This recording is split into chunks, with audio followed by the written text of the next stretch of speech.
Hello दोस्तों आज के मॉडर्न हिस्ट्री के वीडियो में कई सारे हम टॉपिक कवर करने हैं।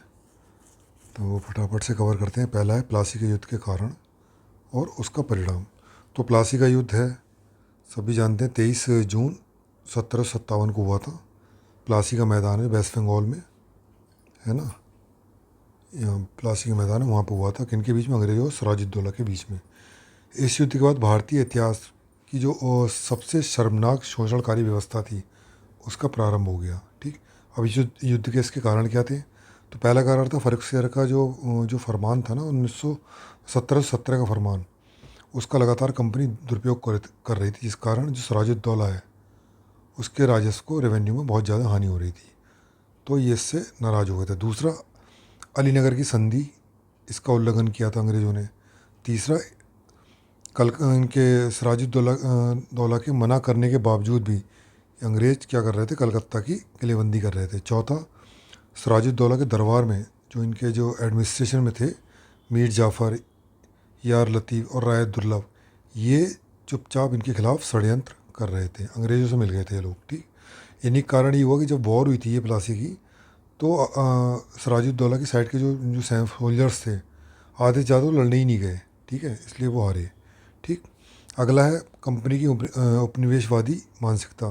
सभी जाने उनके दिमाग में सिर्फ एक ही चीज़ चल रही थी कि बस कैसे भी बंगाल कंट्रोल में आ जाए, इसको हम अपने उपनिवेश के अंतर्गत ले आएँ ताकि इसका शोषण कर सकें। ठीक, इसी क्रम में इन्होंने चंद्रानगर जो है उस पर कब्जा कर लिया फ्रांसीसियों को हरा के। तत्कालिक कारण क्या था?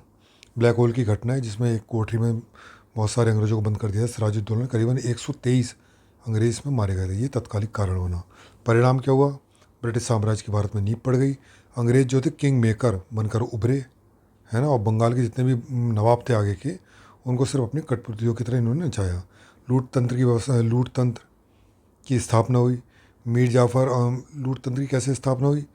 मीर जाफ़र ने क्या करा, जब ये सिराजुद्दौला को हरा दिया इन्होंने, तो मीर जाफ़र ने बहुत सारी उपहार, जागीरें क्लाइव और जो कंपनी का अन्य अधिकारी उनको दिए। दीवानी मिल गई इनको 24 परगने की, बर्धमान की, मिदनापुर और चटगांव की। इससे बहुत सारा इनको पैसा प्राप्त हुआ। जो टैक्स फ्री ट्रेड, यानी कर मुक्त व्यापार, इनको फिर से प्राप्त हो गया अंग्रेज़ों को। तो इससे देखा जाए तो काफ़ी जो रेवेन्यू प्राप्त हो रहा था, ये एक प्रकार की जो लूट व्यवस्था थी बंगाल में, उससे इनको काफ़ी लाभदायक रहा। अंग्रेज़ों की सैन्य स्थिति और सुदृढ़ हुई। कैसे? क्योंकि जो बंगाल से जो भी पैसा मिल रहा था, रेवेन्यू मिल रहा था, ये लोग अपनी सेना को मजबूत कर रहे ताकि साउथ में, दक्षिण भारत में अंग्रेज़ अपने आप को, अपने साम्राज्य का विस्तार कर सकें। अनैतिक परिणाम क्या हुए? इससे लूट तंत्र के कारण लोगों में भ्रष्टाचार, लोभ, अंग्रेज़ों का लोभ तो बढ़ ही रहा था। इससे बंगाल में बहुत ज़्यादा भ्रष्टाचार होने लगा, आम जनता का इससे शोषण होने लगा। ठीक, तो ये प्लासी के युद्ध के कारण और परिणाम हो गए। इस प्रकार कंपनी की प्लासी विजय ने बंगाल में न सिर्फ शोषणकारी वाणिज्यिक पूंजीवाद की स्थापना की, बल्कि सैन्य शक्ति के रूप में कंपनी की स्थिति को भी मजबूत किया आगे चलकर, जिसने भारत में ब्रिटिश साम्राज्य की स्थापना हुई। ठीक है, तो ये एक टॉपिक है। तो अगला टॉपिक है बंगाल में द्वैत शासन, इसके प्रावधान क्या थे और इसका परिणाम क्या हुआ। ठीक, तो द्वैत शासन का मतलब क्या है? सीधा सीधा इसका मतलब होता है दोहरे शासन का रूप है एक। ये दोहरे शासन कैसा? अभी इसको देखते हैं। कौन लेके आया इसको? रॉबर्ट क्लाइव ने इसको बंगाल में इम्प्लीमेंट किया था। कब? बक्सर की विजय के पश्चात, और जब इलाहाबाद की संधि हुई थी उसके माध्यम से द्वैत शासन, है ना, इसको इम्प्लीमेंट किया गया। इसमें क्या था? दो प्रकार के उस टाइम शासन के रूप थे। एक दीवानी अधिकार, दूसरा निजामत। दीवानी जो था लैंड रेवेन्यू से संबंधित था और निजामत था एडमिनिस्ट्रेशन से। तो इनने इलाहाबाद की संधि के माध्यम से क्या करा? दीवानी का अधिकार, इसमें बिहार हो गया, बंगाल, बिहार, उड़ीसा, इनकी ले ली दीवानी, है ना। दीवानी यानी लैंड रेवेन्यू का अधिकार इन्होंने मुगल सम्राट से ले लिया। दूसरे निजामत के जो अधिकार थे, जो एडमिनिस्ट्रेशन संबंधित थे, इनको दो पार्टों में डिवाइड किया। एक तो एडमिनिस्ट्रेशन और लोकल एडमिनिस्ट्रेशन और पुलिस, है ना, और दूसरा था सैन्य संरक्षण, आर्मी, और विदेशी मामले, फॉरेन अफेयर्स। तो फॉरेन अफेयर्स को और सैन्य संरक्षण को इन्होंने कंपनी ने अपने हाथ में ले लिया, जबकि प्रशासन और पुलिस को बंगाल के नवाब के हाथ में ही रहने दिया। तो एक तो दीवानी के अधिकार और दूसरे निजामत में भी किसके सैन्य और विदेशी मामलों के अधिकार कंपनी ने अपने हाथों में ले लिए, है ना। बाकी जहाँ कानून व्यवस्था की बात आई तो उनको बंगाल के नवाब को दे दिया। इससे हुआ क्या, हुआ ये, रेवेन्यू तो इनको प्राप्त हो रहा है अंग्रेज़ों को, बंगाल के जितने फॉरेन रिलेशन है ये डिसाइड कर रहे हैं, लेकिन जब प्रशासन की बारी आती है ना, प्रशासन चलाने के लिए जो भी धन चाहिए होता है बंगाल के नवाब के पास था ही नहीं, तो प्रशासन वो ठीक से चला ही नहीं पा रहे। तभी तो इसको बोलते हैं, अंग्रेज़ों के लिए क्या था, उत्तराधिकार विहीन अधिकार मिल गए थे ये, और जबकि नवाब को अधिकार विहीन उत्तराधिकार दिए गए थे, है ना। तो ये दीवानी ये हो गया द्वैत शासन। परिणाम क्या हुआ, बंगाल में अराजकता आ गई। क्यों, क्योंकि एडमिनिस्ट्रेशन का जो अधिकार था नवाब को दे रखा था वो उसको ठीक से कर ही नहीं पा रहे थे, ठीक है, क्योंकि उनके पास वित्तीय संसाधन थे ही नहीं। दूसरा, कृषि क्षेत्र में क्षेत्र में बहुत बड़ा आघात पहुंचा। जो लैंड रेवेन्यू के माध्यम से कर्ज जो टैक्स कलेक्शन कर रहे थे ये बहुत मतलब काफ़ी शोषणकारी तरीक़ों से एक्सप्लॉइट कर रहे थे, उन किसानों को शोषणकारी तरीक़ों से कलेक्ट कर रहे थे, ठीक है। कृषि में कोई निवेश कर नहीं रहे थे, तो जितना इनका सीधा एक उद्देश्य था अधिक से अधिक टैक्स कलेक्शन करना, तो वो ये कर रहे थे। इससे जो कृषक थे उनकी खाद्य सुरक्षा भी खतरे में आ गई। क्यों, क्योंकि ये बेसिकली जो कैश क्रॉप थी, नकदी क्रॉप, उन पे ज़्यादा बल दे रहे थे, जो खाद्यान्न थे इन पे ज़्यादा बल नहीं देते थे उत्पादन पे, ठीक है। तो उनकी खाद्य सुरक्षा भी खतरे में आ गई। इस कारण जो 1970 के जो अकाल बंगाल में पड़ा उसने इसकी स्थिति को बहुत ज़्यादा भयावह बना दिया। व्यापार वाणिज्य का भी पतन हो गया। क्यों, क्योंकि कृषि की उपज प्रभावित हो रही थी, है ना, इस द्वैत शासन से। और यही कृषि की उपज इन्हीं का व्यापार होता था, कच्चे माल के रूप में यूज़ होती थी। व्यापार का एक अधिकार जो मिला हुआ था अंग्रेज़ों को, इसने भी व्यापार और वाणिज्य का पतन किया, कुटीर उद्योग का ह्रास हो गया। नैतिक पतन हुआ। नैतिक पतन क्यों, बंगाल की आर्थिक विपन्नता इससे बढ़ी, है ना। इसके कारण बंगाल में जो आर्थिक विपन्नता है वह काफ़ी बढ़ गई, क्योंकि वहाँ पे लोग जो है जो कृषि क्षेत्र से बाहर हुए वो चोरी डकैती करने लगे, है ना। जो भी जिनके उद्योग धंधे पे चौपट हुए सब चोरी डकैती वगैरह में लूटपाट में शामिल होने लगे, ठीक। तो ये द्वैत शासन व्यवस्था जो होती है इसने क्या करा, बंगाल की स्थिति को काफ़ी ख़राब बना दिया। लेकिन वहीं कंपनी को पॉलिटिकली और सैन्य रूप से काफ़ी सशक्त बना दिया। कंपनी के जो अधिकारी थे, उनके निदेशक थे, उनके घरों में पैसे की बाढ़ ला दी। कॉर्नवालिस जो था, लॉर्ड कॉर्नवालिस, इसने हाउस ऑफ कॉमन्स में जो अपनी स्पीच में कहा था कि मैं निश्चित रूप से ये कह सकता हूँ कि 1765 से लेकर 1782 के बीच जो ईस्ट इंडिया कंपनी की सरकार थी वो सबसे अधिक भ्रष्ट व झूठी सरकार थी। संसार में किसी भी सभ्य देश में ऐसी सरकार नहीं थी। बाद में बाद में वॉरेन हेस्टिंग आए, तो वॉरेन हेस्टिंग ने इसको द्वैत शासन को समाप्त कर दिया, ठीक। अगला टॉपिक है ब्रिटिश जो लैंड रेवेन्यू पॉलिसीज़ हैं, ब्रिटिश कालीन भू राजस्व व्यवस्था, इसके बारे में बात करते हैं। तो जो ईस्ट इंडिया कंपनी थी या ब्रिटिश सरकार की, उसका सिर्फ एकमात्र उद्देश्य था अधिक से अधिक भू राजस्व है भारत से प्राप्त करना। इसके लिए उन्होंने कृषि पर बहुत ज़्यादा टैक्सेस लगाए। तो इन भू राजस्व की व्यवस्था को 5 भागों में बांटा। पहला इजारेदारी प्रथा, दूसरी स्थायी बंदोबस्त यानी परमानेंट सेटलमेंट, तीसरा रैयतवाड़ी सिस्टम, चौथा महलवाड़ी व्यवस्था और पांचवा तीन कटिया प्रणाली, ठीक। तो इनके बारे में हम लोग पढ़ते हैं। तो पहला है इजारेदारी प्रथा। ये वॉरेन हेस्टिंग लेकर आए थे 1772 में बंगाल में। इसमें क्या करते थे इसमें जो राजस्व वसूली का जो अधिकार है वो ठेकेदारों को दे दिया जाता था। और वो ठेकेदार कौन होते, जो सबसे ज़्यादा राजस्व वसूली की बोली, उस ज़मीन की बोली लगाते थे, है ना। तो ठेकेदार के माध्यम से लैंड रेवेन्यू इसमें वसूला जाता था। ये ठेका जो होता सामान्यतः 5 वर्ष के लिए होता था, लेकिन जब कंपनी को इससे कम टैक्स प्राप्त होना वो लाभकारी नहीं रहा, तो इन्होंने क्या कर हर साल पे इसको बदलना शुरू कर दिया। इसमें क्या हुआ, किसानों का कंपनी का किसानों से सीधे संपर्क खत्म हो गया, कोई बिचौलिए के रूप में ठेकेदार आ गए। इससे किसानों का बहुत ज़्यादा शोषण हुआ। अगला आया स्थायी बंदोबस्त। स्थायी बंदोबस्त को 1793 में कॉर्नवालिस और जॉन शोर ये लेके आए बंगाल और बिहार के क्षेत्र में, स्टार्टिंग में ही इम्प्लीमेंट किया। बाकी में बाद में इसको विस्तार कर दिया गया। तो इसके अंदर का क्या था, इसके अंदर एक मिडिल मैन लेके आए जमींदार।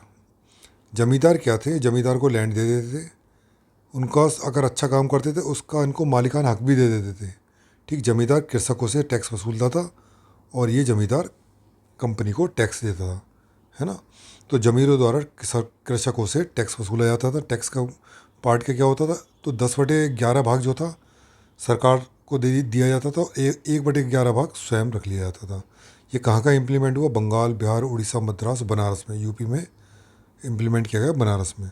तो ब्रिटिश जो भारत था उसका कुल कुल ब्रिटिश भारत के 19% पर स्थायी परमानेंट सेटलमेंट का जो सिस्टम था वो लागू था। ठीक, इसमें क्या किया, जमींदारों को मालिकाना हक प्राप्त हो गया। अब ये जमींदार क्या करने लगे, इस ज़मीन को गिरवी भी रख सकते थे, बेच भी सकते थे और हस्तांतरित भी कर सकते थे। इसका लाभ क्या मिला, कंपनी को एक निश्चित समय पर एक निर्धारित आय प्राप्त हुई। जमींदारों के रूप में एक पूर्णतः समर्पित वर्ग मिला जिन्होंने अंग्रेज़ों की बहुत ज़्यादा सहायता की, चाहे 1857 की क्रांति हो, चाहे बाद के कुछ भी कोई भी मूवमेंट हो उसमें ये अंग्रेज़ों का साथ देते थे। ठीक, कंपनी के समय और बचत, एक तो समय में बचत हुई इनकी काफ़ी, दूसरे इनकी जो आय थी वो चौगुना वृद्धि हुई।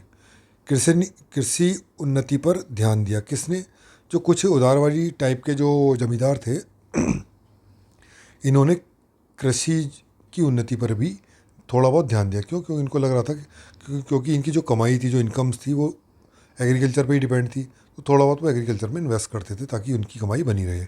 ठीक, दोष क्या थे, इसमें भी वही हुआ, कंपनी और कृषक का संपर्क टूट गया क्योंकि बिचौलिया के रूप में जमींदार आ गए थे। ठीक, संपर्क टूट गया, किसानों का आर्थिक शोषण बढ़ गया, जमींदारों की दया पर निर्भर हो गए किसान। सनसेट कानून जो लॉ था, यानी सूर्यास्त कानून, इसके कारण जमींदारों का भी शोषण हुआ। सनसेट का जो लॉ था ये क्या था कि एक निर्धारित जो होता था, अंग्रेज़ सरकार क्या करती थी, जमींदारों के लिए एक दिन निर्धारित कर देती थी कि उस दिन को, उस तारीख को आपको रेवेन्यू देना है सूर्यास्त होने से पहले। अगर वो सूर्यास्त होने से पहले रेवेन्यू नहीं दे पाते थे, उनका क्या करते थे, जमींदारी छीन ली जाती थी। ठीक है, तो जमींदारों का भी शोषण हो रहा था इससे। भूमि की उर्वरा शक्ति काफ़ी ख़राब हुई। क्यों, क्योंकि उसमें लैंड में कोई रेवेन्यू जो इन्वेस्टमेंट है वही किया ही नहीं जा रहा था। ठीक, बचत न होने से कृषि में निवेश भी हतोत्साहित हो, कोई ना बचत हो रही थी, किसानों को तो कोई बचत ही नहीं, तो वो अपने लेवल पे भी एग्रीकल्चर में कोई इन्वेस्टमेंट नहीं कर पा रहे थे। ठीक, अगला है रैयतवाड़ी व्यवस्था। तो रैयतवाड़ी दो शब्द हैं, रैयत और वाड़ी। रैयत का मतलब हो गया किसान और वाड़ी का मतलब बंदोबस्त, यानी किसानों द्वारा किया जाने वाला बंदोबस्त। तो कंपनी इसमें क्या करती थी, किसानों से प्रत्यक्ष संपर्क करके किसानों को, यानी रैयत को अधिकार दे दी थी कि तुम लोग टैक्स कलेक्ट करो और हमको दो। ठीक, तो इसमें पंजीकृत जो किसान होते थे उनको भूस्वामी उनको स्वीकार कर लिया जाता था, है ना, और उन्हें कर देने के लिए अधिकृत कर दिया जाता। कुल उपज का इसमें मतलब वैसे तो वेरिएशन करता है, लेकिन आधा तक टैक्स, मतलब कुल उपज का आधा, हाफ कंपनी कर के रूप में ले लेती थी, और जो कर जो लिया था नगद वसूला जाता था। कर का निर्धारण कैसे करते थे, भू सर्वेक्षण के द्वारा भू लगान का निर्धारण किया जाता था। कौन से क्षेत्र में लागू था ये, मद्रास, मुंबई, असम, कुर्ग, पूर्वी बंगाल के कुछ क्षेत्रों में, यानी कुल ब्रिटिश भारत का 51% के भाग पर रैयतवाड़ी सिस्टम लागू था। सबसे बड़ा क्षेत्र इसी के अंतर्गत आता था। ठीक, तीसरा है महलवाड़ी व्यवस्था। तो ये किसने शुरू करी थी अच्छा, रैयतवाड़ी जो सिस्टम है शुरू किया था टॉमस मुनरो और कैप्टन रीड ने 1792 में। और महलवाड़ी व्यवस्था ये हॉल्ट मैकेंजी ने स्टार्ट किया था। महल क्या है, महल ये नॉर्दर्न जो इंडिया है, खास करके पंजाब, इस क्षेत्र, इधर का क्षेत्र, यहाँ पर महल का मतलब होता है जागीर, है ना। ये गांव का मुखिया हो गया। लंबरदार, अभी भी गाँव वहाँ पर लोगों को लंबरदार बोला जाता है। तो गांव के जो मुखिया टाइप के होते थे लोग, मुखिया जो होते थे उनको लंबरदार बोलते। तो इन लंबरदारों को ही कहा गया कि तुम पूरे गांव से रेवेन्यू कलेक्ट करो और हमको, अंग्रेज़ों को या कंपनी सरकार को ये लोग रेवेन्यू देते थे। तो हो सकता था एक जो मुखिया होता था, है ना, जैसे एक गांव है उसमें एक मुखिया हो गया, तो गांव से पूरा कलेक्ट करके ये अंग्रेज़ों को देता था। कोई कोई मुखिया क्या होता था, कई गाँव पे एक मुखिया होता, तो सारे गांव से जो जो भी रेवेन्यू इकट्ठा होता था इसको देते थे और ये कंपनी को देता था। ठीक, तो इसमें वैसे बेसिकली मिडिल मैन एक प्रकार से देखा जाए तो आ गया, लेकिन ये मिडिल मैन वैसे मिडिल मैन नहीं थे जो कि जो रैयतवाड़ी जो परमानेंट सेटलमेंट में थे, जमींदारी व्यवस्था वाले। ठीक है, वो तो बहुत ज़्यादा शोषण करते किसानों का। ये लोग इतना नहीं करते थे क्योंकि ये खुद किसान थे, खुद भी खेती करते थे, है ना, खुद भी खेती करते थे और अपनी उपज का भी हिस्सा एक रेवेन्यू के रूप में दे देते थे। ठीक, तो महल को इकाई मान लिया गया और कर वसूलने का अधिकार इस मुखिया को दे दिया गया। यूपी, एमपी और तुम्हारे पंजाब में ये सिस्टम लागू था। भारत का लगभग 30%, ब्रिटिश भारत का 30% इसके क्षेत्र के अंतर्गत आता था। वही इसमें क्या था, इसमें मिडिल मैन नहीं था। जैसे रैयतवाड़ी सिस्टम में मिडिल मैन नहीं था, वैसे ही इसमें सरकार और मुखिया का प्रत्यक्ष संपर्क होता था। मिडिल मैन को कह सकते हो मुखिया को, लेकिन ये उस तरह के मिडिल मैन नहीं थे जो जैसे कि परमानेंट सेटलमेंट में थे। ये खुद फार्मर्स थे, ठीक है। तो प्रत्यक्ष संपर्क हो जाता, किसानों, ये भी किसान थे, तो इतना ज़्यादा ये शोषण ये खुद नहीं करते थे, ठीक। लेकिन जो टैक्स की जो दर होती थी वो बहुत ज़्यादा होती थी, और टैक्स सरकार इनसे भी वसूलती थी, मुखिया से और इनके द्वारा से उन किसानों से भी वसूलवाती थी, ठीक। तो मिडल मैन एक प्रकार देखा जाए तो मिडल मैन इसमें मान सकते हो। इसमें एक चीज़ महलवाड़ी व्यवस्था में एक चीज़ और किया, कृषि पर सुधार पर थोड़ा सा ध्यान दिया गया। सिंचाई योजना को लाया गया, बंजर भूमि और उपजाऊ भूमि की इनकी पहचान की, उसके आधार पर टैक्स को डिसाइड भी किया गया। लेकिन भू राजस्व की जो कर थी, दर थी, बहुत ज़्यादा ऊंची थी। इससे किसानों के साथ साथ मुखिया का भी शोषण हुआ। फिर 3 कटिया प्रणाली, ये क्या थी, अंग्रेज़ों के जो बागान मालिक थे ना, इन्होंने चंपारण में किसानों के साथ एक कॉन्ट्रैक्ट किया कि तुम लोग अपनी भूमि के 3/20 भाग पर नील की खेती करोगे। मतलब ये एक प्रकार से कंपलसरी बना दिया इन बागान मालिकों ने।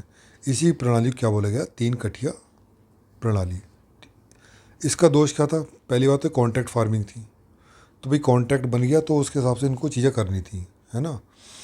अब कॉन्ट्रैक्ट से क्या होता था, ये तो करवा लेते थे खेती, लेकिन किसानी जो है, ये किसानों को इसकी किसानी, नील की खेती बहुत महंगी पड़ रही। क्यों? क्योंकि इसकी लागत ज़्यादा होती थी और इससे लाभ इतना मिलता नहीं था, क्योंकि ये जो बागान मालिक थे मनमाने ढंग से इसको खरीदते थे, ठीक। दूसरे नील की खेती करने लगे तो खाद्यान्न की कमी आ गई। खाद्यान्न की कमी हुई तो इनकी जो फूड सिक्योरिटी थी वो कॉम्प्रोमाइज़ हो गई। भूमि की उर्वरता में भी हुआस होने लगा, क्योंकि जो नील की खेती एक प्रकार से पॉल्यूटेड कर रही थी ज़मीन को, है ना। तो इनकी भूमि उर्वरता इसमें भी हुआस हो गया। फिर जर्मनी में रासायनिक रंग की खोज की गई। तो जब खोज हो गई इसमें रासायनिक रंग की, तो इंडिया से आने वाली नील की मांग भी कम हो गई, है ना। जब इनकी कम हो गई तो इनकी किसानों की आय भी कम हो गई, ठीक। और जो अंग्रेज बागान मालिक थे, ये नील किसानों से बहुत मनमाना लगान वसूलते थे, वो भी जबरन लेते थे, ठीक है। तो इससे इससे इन किसानों को बहुत ज़्यादा शोषण हुआ। रामचंद्र शुक्ल, जो कि स्वयं एक नील कृषक थे, चंपारण आकर गांधी जी से इन्होंने इस प्रणाली को समाप्त करने के लिए निवेदन किया।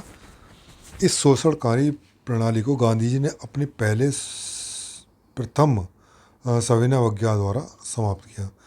जो नील आंदोलन शुरू किया चंपारण में, जो चंपारण आंदोलन गांधी जी ने शुरू किया, है ना, नील की खेती समाप्त करने के लिए, या इस अनुबंध जो कॉन्ट्रैक्ट फार्मिंग थी इसको ख़त्म करने के लिए, तो गांधी जी का ये पहला सविनय अवज्ञा आंदोलन था, जो कि काफ़ी सफल रहा, ठीक।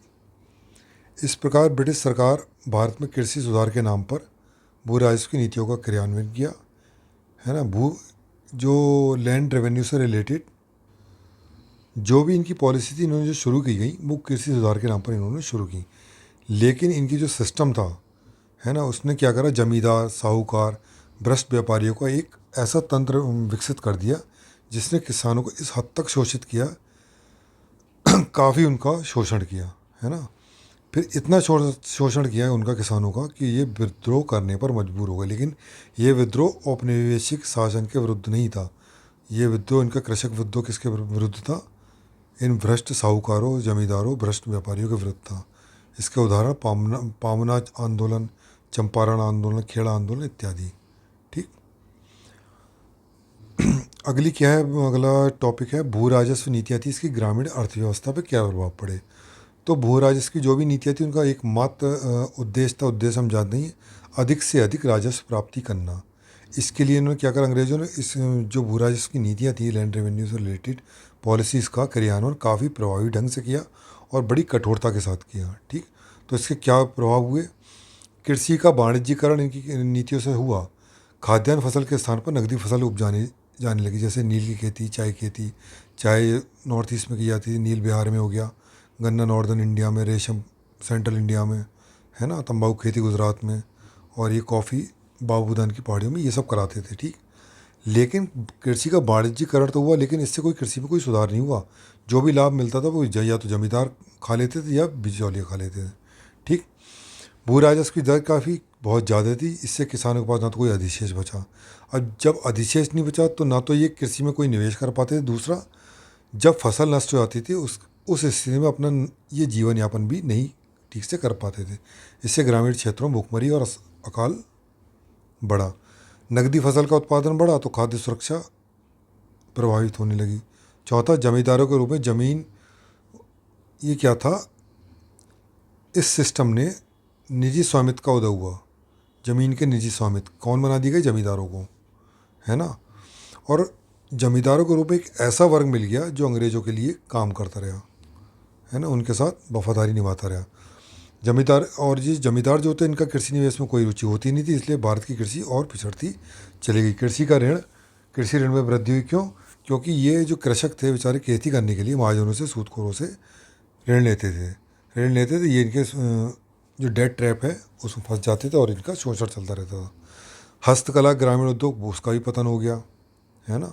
पर्याप्त, चूँकि ये व्यवस्था ऐसी थी उस टाइम, पर्याप्त स्वास्थ्य जो सेवाएं थी उस टाइम पर्याप्त नहीं थी, जिस कारण जो प्राकृतिक आपदाएं जैसे अकाल, महामारी, इनने स्थिति को जो ऊपर की स्थिति किसानों के शोषण की, जो ग्रामीणों के शोषण की थी, उसको और ज़्यादा भयानक बना दिया, जिससे उस टाइम काफ़ी उच्च दर में मृत्यु दर देखी गई। यद्यपि ब्रिटिश सरकार ने आधारभूत संरचना में निवेश किया, लेकिन वो जो निवेश था वो औपनिवेशिक हितों के अनुसार ही था। तो इस प्रकार ब्रिटिश जो भू राजस्व नीतियाँ थीं, भारत को उन्होंने बर्बाद कर दिया, लेकिन ब्रिटेन में उद्योग क्रांति और पूंजीपति वर्ग को इन्होंने पोषित किया। भू राजस्व नीतियों के प्रभाव का अगर देखा जाए तो मर्मस्पर्शी चित्रण है प्रेमचंद जी ने अपने उपन्यास गोदान में किया। स्वतंत्रता के पश्चात इन शोषणकारी नीतियों को समाप्त तो कर दिया गया, लेकिन भारतीय कृषि और समाज पर उसका प्रभाव आज भी देखे जा सकते हैं, जैसे कि नक्सलवाद कहीं ना कहीं जो हमारा औपनिवेशिक शासन था उसका प्रभाव, जो परिणाम है वो नक्सलवाद के रूप में हमारे देश में उभरा। ठीक है, तो ये इतने टॉपिक आज हमने कर लिए, बस इस वीडियो में बस इतना ही। Thank you so much.